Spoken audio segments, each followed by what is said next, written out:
Hey guys, welcome back to my channel. So, first thing first, I have the mic here before you guys ask. And this place is still a little bit echoey because I still have to furnish it.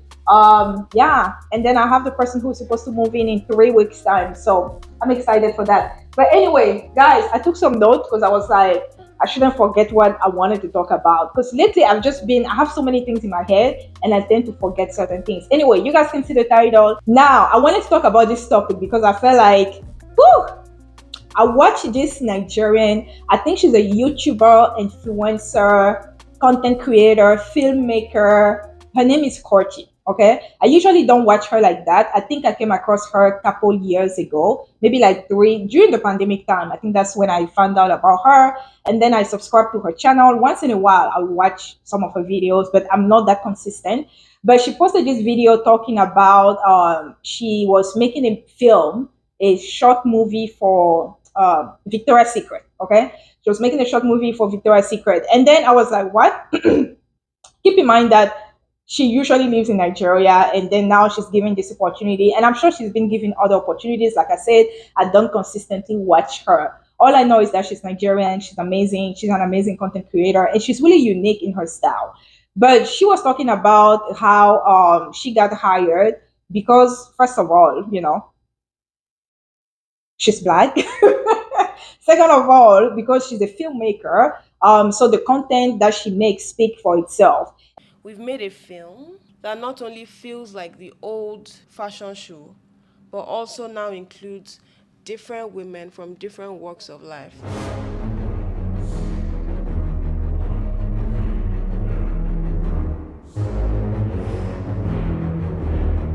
So the conversation was really insightful, and it got me thinking: have I ever been given opportunities because I was a black woman, because I was, pretty, or because I was young, and so forth? And the answer is yes. The answer is yes. There's what we call unfair advantages. And I think many people, whether you're a man or a woman, many people want to deny, unfair advantages can show up in a way where you inherited, your dad's business or your dad's house, something like that. So you really don't have to start out from scratch like somebody else. Unfair advantage can be your pretty privilege, right? Maybe you're a pretty woman, maybe you're a handsome man, and then people tend to say yes to you more than they say yes to other people who are less attractive. Unfair advantage can show up in a way where some of you people are genius. Like it doesn't matter, what the teacher or what the professor is doing on the blackboard. You already know the answer because you already wired that way. Your DNA is just different. Unfair advantage can also show up in athletics, right? Maybe you just have that physical strength that you can run faster than anybody else. Of course, you still have to practice and all of that, but that's what we call unfair advantages. So I just wanted to give you some example before I get started with this conversation. So I watched one of the, I don't even remember the title of her video, but I watched that and I was proud of her. I was proud of the opportunity that she got. But then the conversation was like, has she been given the position or that opportunity because she was black? And I believe so, and I think her herself, she also said the same thing because for a long time, I think Victoria's Secret fell. They went from here all the way down because many people were saying that they were not inclusive enough. And now they're trying to switch things, around, and they're trying to include diverse. They're trying to make it more diverse. That being said, I thought of myself, I thought of my life, I thought of, have I ever been given opportunities because I was black, because I was pretty, because I was young? And the answer is yes.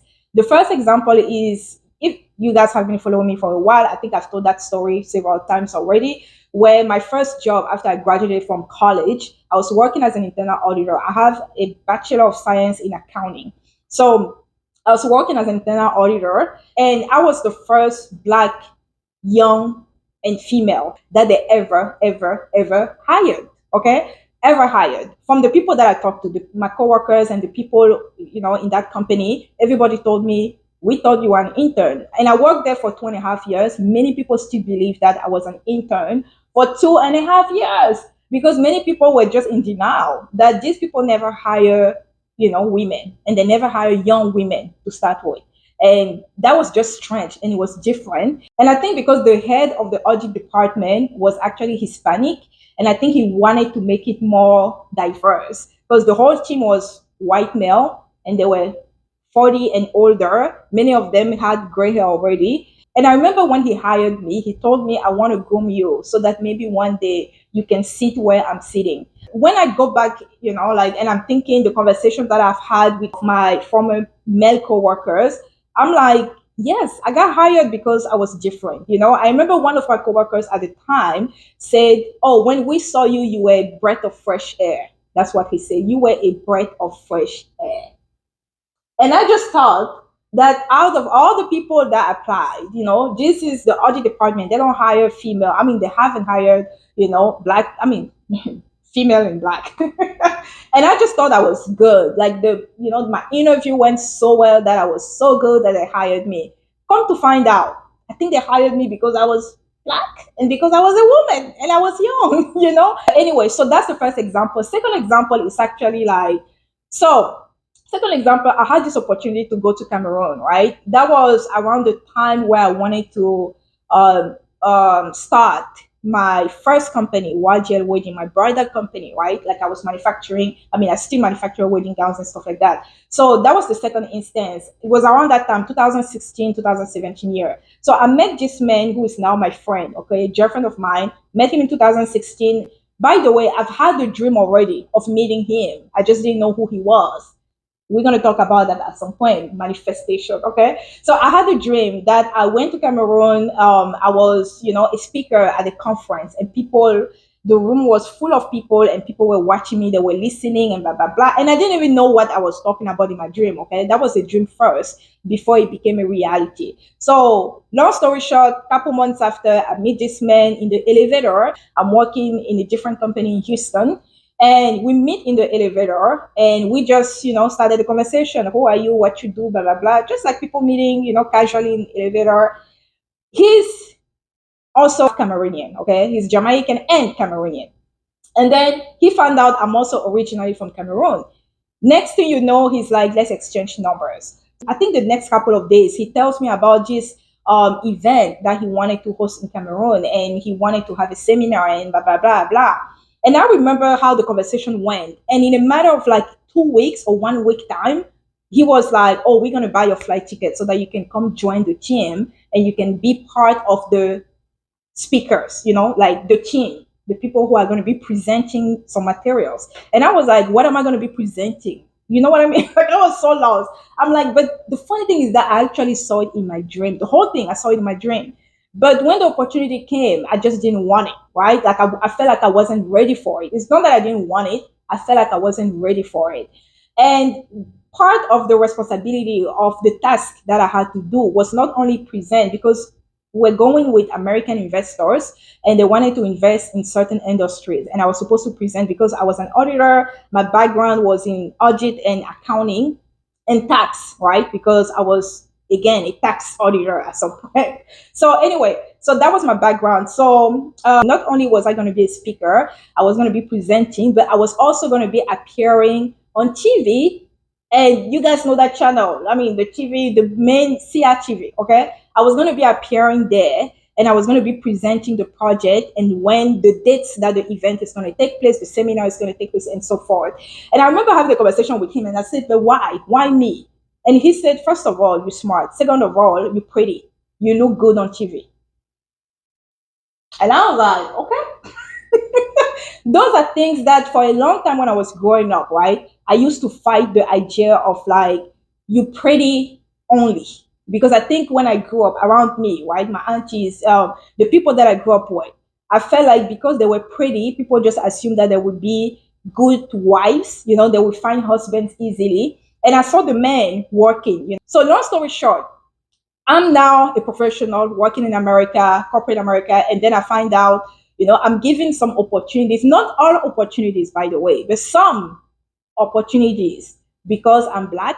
And sometimes the companies or the project that they want you involved requires you to be a certain color, okay? Because of diversity, because of people wants to be inclusive. And in the beginning, I had a hard time. Even when I was talking to this friend of mine who I just met, and then now we have to go to Cameroon to host this seminar, and then I have to be a speaker. I thought the idea that he just didn't pick me because I was a female or because I was pretty, because he said you will look good on camera. Fast forward, a couple years later, I'm grateful for that opportunity. And that's why I say those are unfair advantages. Okay. That sometimes we want to be like, we got the job because we were just good at it. No. Sometimes you get the job because you're pretty. Sometimes you get the job because, you know, you have the right skin color.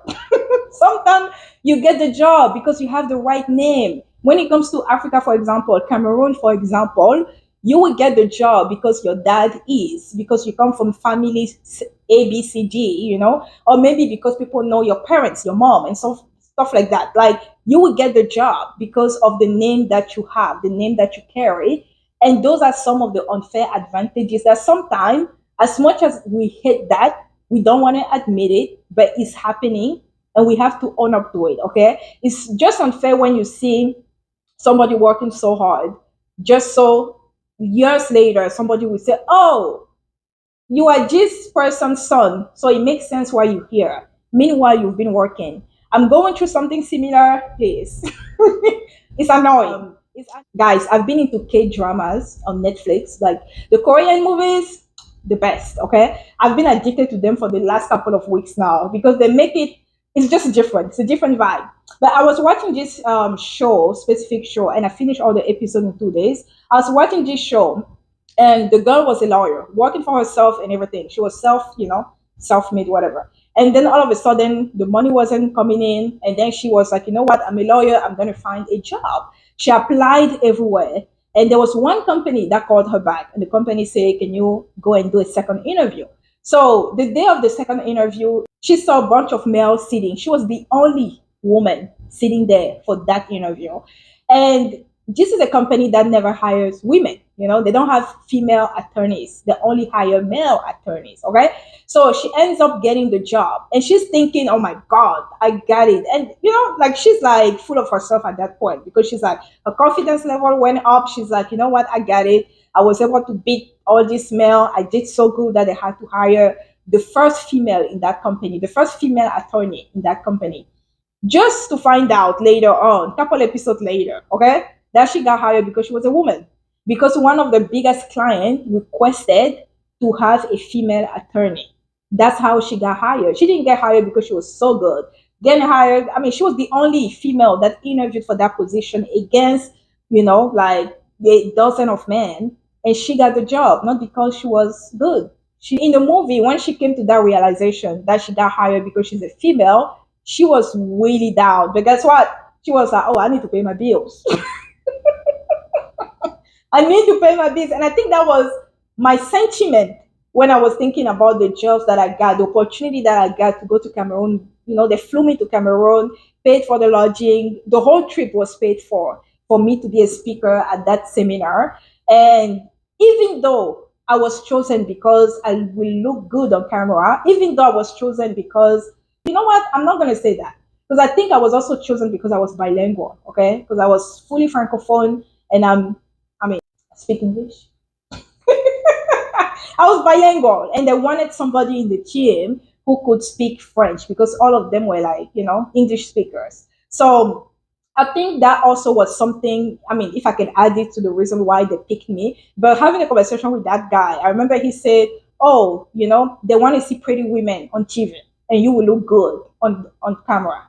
And I was like, okay, I'll take that. At least it's giving me free vacation in Cameroon and so forth. That was back in 2016.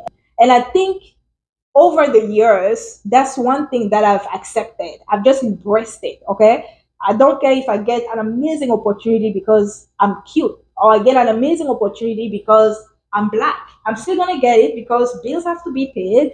I felt like I talked a lot. Okay. I wasn't gonna talk that much, but then I kept on rambling and rambling. This is the end of the video. I feel like every time I say this is the end of the video keeps on going longer and longer. But guys, this is the end of this video. Don't forget to like and subscribe. Let me know what type of topic conversation you want me to address, and I will see you in the next vlog.